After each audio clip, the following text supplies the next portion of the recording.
ایک دفعہ روم سے سفیر آ گیا۔ مدینہ میں پہنچ کر پتہ کیا کہ مسلمانوں کا بادشاہ عمر کہاں ہے۔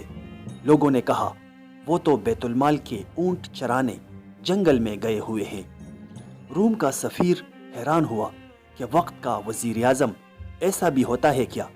عمر فاروق سے کچھ ملکی معاملات پہ بات کرنی تھی۔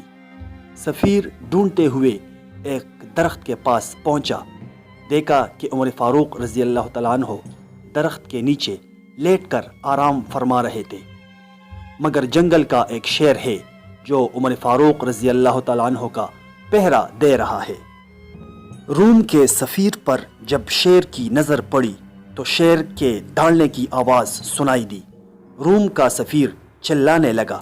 اتنے میں حضرت عمر فاروق رضی اللہ تعالیٰ عنہ کی آنکھ کھل گئی اور پوچھا کیا بات ہے، کیوں چلا رہے ہو؟ سفیر نے کہا واہ عمر، تیری حکمرانی پہ کہ جنگل کے شیر بھی تیری ڈیوٹی دے رہے ہیں۔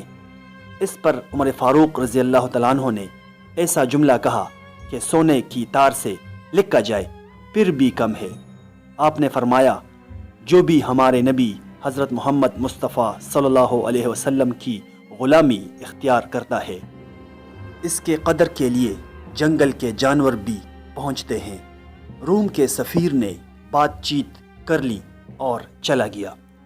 دوسرے دن جب صبح ہوئی، حضرت عمر فاروق رضی اللہ تعالیٰ عنہ پانی کے مشکیزے بھر بھر کے غریبوں کے دروازے پہ پانی پہنچا رہے تھے تو نوکروں نے کہا امیر المؤمنین، خزانے سے ہم بھی تنخواہ لیتے ہیں، آپ حکم کرو ہم پانی بھر لیتے ہیں۔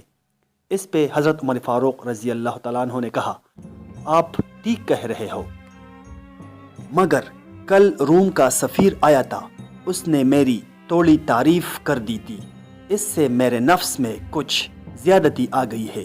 اب غریبوں کا پانی بھر کے اپنے نفس کو سزا دے رہا ہوں کہ عمر تو تو بادشاہ نہیں، تو تو غریبوں کا غلام ہے۔ اس عمر فاروق رضی اللہ تعالیٰ عنہ پہ لاکھوں سلام۔